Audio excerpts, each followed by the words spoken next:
Hello बच्चों। बेटा आज का हमारा टॉपिक है determination of internal resistance of cell. ठीक है, तो आज हम फाइंड आउट करेंगे इंटरनल रेजिस्टेंस सेल का। बेटा हमारे पास टर्मिनल पोटेंशियल डिफरेंस में और ईएमएफ में एक रिलेशन आया था। तो अब देखिए हमारे पास रिलेशन आया था टर्मिनल पोटेंशियल डिफरेंस और ईएमएफ ऑफ ए सेल में, और वो रिलेशन क्या आया था आपके पास, V equal to E minus I R. ठीक है बेटा, अब V जो है वो पोटेंशियल डिफरेंस था या टर्मिनल कह लीजिए टर्मिनल पोटेंशियल डिफरेंस या voltage drop across R, external R था आपका। ठीक है, अब यहाँ से चलिए आपने इसको सोल्व किया, आई आर को हम इस तरफ ले आए और वी को दूसरी तरफ ले गए, तो ई माइनस वी आ गया आपके पास।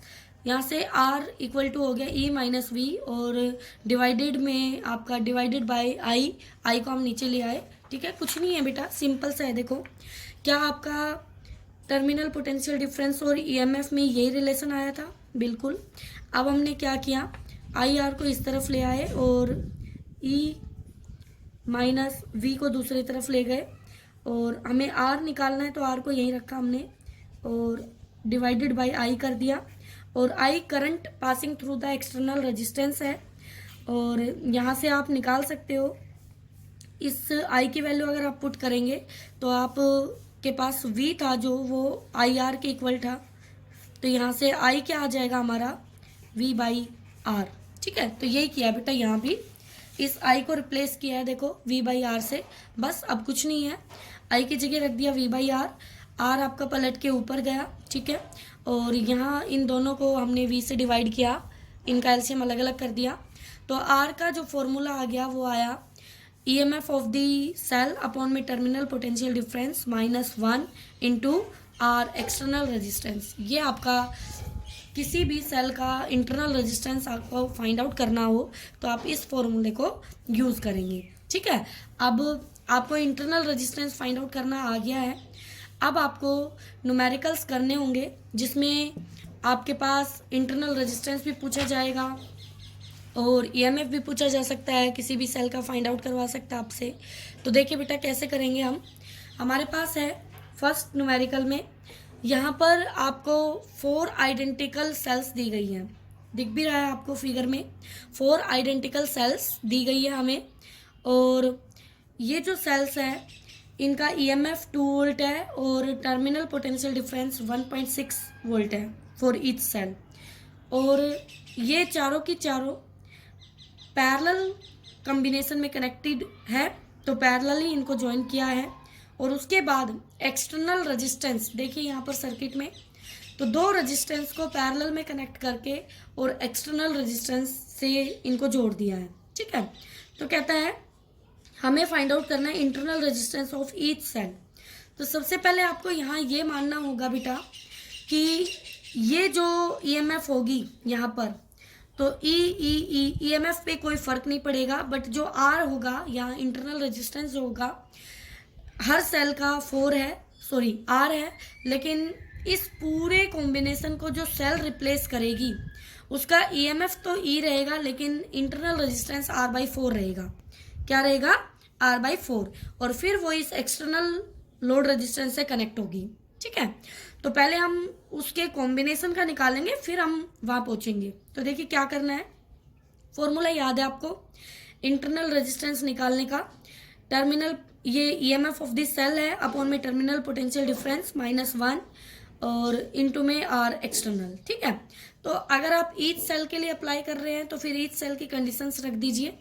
तो इंटरनल रेजिस्टेंस ईच सेल का कितना होगा, तो वो तो आर है, लेकिन यहाँ कॉम्बिनेशन की बात की मैंने कि पहले कॉम्बिनेशन से निकलेगा, तो कॉम्बिनेशन का यानी यहाँ पर जो सिंगल सेल आएगी इस 4 सेल को रिप्लेस करके उसका होगा इंटरनल रेजिस्टेंस R/4। ठीक है बेटा, ईएमएफ है उनका 2 वोल्ट और टर्मिनल पोटेंशियल डिफरेंस है 1.6 वोल्ट, माइनस में 1, सिंगल पे आप अप्लाई नहीं करेंगे, ओके, इनटू में आर क्या आपका 15/2, तो यहाँ से आर इंटरनल रेजिस्टेंस आप निकाल सकते हैं। तो ये जो आर आएगा ये आपका सिंगल सेल का आएगा डायरेक्टली, क्योंकि यहाँ पे आर आपने जो ये कॉम्बिनेशन का लिखा था ये आप सिर्फ आर डैश लेते तो वो कॉम्बिनेशन का आता, लेकिन आपने कॉम्बिनेशन को जो आर डैश था एक तरह से आर डैश था वो आपने सीधा r/4 पुट कर दिया।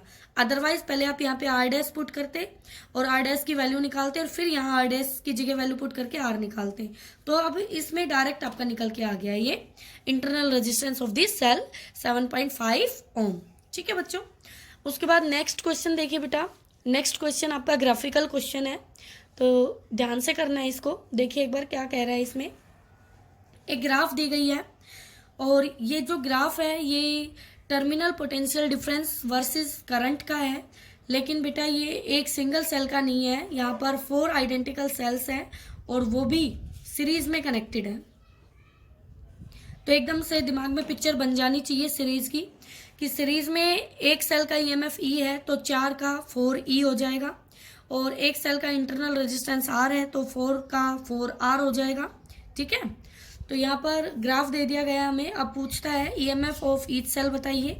तो ये हर ईच सेल का ग्राफ नहीं है, ये तो कॉम्बिनेशन का है। ठीक है, और इंटरनल रेजिस्टेंस भी बताना है ईच सेल का, और फिर current for which power dissipated is maximum, किस करंट के लिए जो पावर होगी वो मैक्सिमम डिसिपेट होगी, हमें वो करंट भी निकालना है। यहाँ पर चले, मैक्सिमम करंट नहीं पूछा बेटा, किस करंट के लिए पावर मैक्सिमम डिसिपेट होगी वो बताना है आपको। ठीक है, तो देखिए आप ध्यान से क्या करना है आपको। सबसे पहले आपको ग्राफिकल क्वेश्चन के कुछ कॉन्सेप्ट याद आ रहे होंगे कि यहाँ जब करंट जीरो होता है तो वो जो वोल्टेज होती है वो हमारी ईएमएफ होती है, बिल्कुल। तो ये हमारी ईएमएफ होगी, लेकिन ध्यान ये देना है कि ये ईएमएफ एक सेल की नहीं है, ये 4 की मिलके है। ठीक है, कोई दिक्कत नहीं है। तो ई टोटल हो गया 5.6 वोल्ट, तो ई टोटल हमारा 4 ई के इक्वल। तो यहाँ से हमने ई की वैल्यू निकाल ली 1.4 वोल्ट, हम निकाल सकते हैं। ठीक है, उसके बाद हमें पता है जब वी जीरो होगा, टर्मिनल पोटेंशियल डिफरेंस जीरो होगा, तो हमारा आई जो करंट होगा वो मैक्सिमम होगा, यानी यहाँ पर आई हमारा मैक्सिमम है। और आप ग्राफ से भी देख पा रहे हैं करंट 0 से बढ़ के 2 तक हो गया, इससे ज़्यादा करंट नहीं बढ़ रहा है, तो ये आपका आई मैक्सिमम है। तो मैक्सिमम करंट पे वी टर्मिनल पोटेंशियल डिफरेंस 0 है आपका। तो यहाँ पर आई मैक्सिमम भी मिल गया 2, ईएमएफ भी मिल गया ई कॉम्बिनेशन के लिए। तो क्या कॉम्बिनेशन का आर निकाल सकते हैं टोटल? बिल्कुल। तो इंटरनल रेजिस्टेंस निकालने का फॉर्मूला था ईएमएफ अपॉन में आई मैक्सिमम, लेकिन ये आर भी टोटल का निकलेगा और ये ईएमएफ भी टोटल का पुट होगा। तो आर टोटल निकालने के लिए ईएमएफ रखी टोटल 5.6 यहाँ से, फिर आई मैक्सिमम रखा 2 यहाँ से। ठीक है, तो ये वैल्यू आ गई 2.8 ओम। लेकिन ये जो वैल्यू आई है ये आर टोटल है, और टोटल आर आपका 4 आर के इक्वल है। तो यहाँ से जो ईच सेल का इंटरनल रेजिस्टेंस है वो आएगा आपका 0.7 ओम। निकाल सकते हो बेटा? बिल्कुल। अब इसके बाद देखिए power will be maximum. Maximum power की ये कंडीशन है बेटा, आप इसको ध्यान रखें। मैक्सिमम पावर के लिए जो हमारा आर टोटल है एक्सटर्नल, वो इक्वल टू होना चाहिए आर टोटल यानी इंटरनल आर टोटल के। तो इसको आप ध्यान रखें। इस कंडीशन पर ही हमें पावर कैसी मिलती है? मैक्सिमम मिलती है। कैसी मिलती है बच्चों?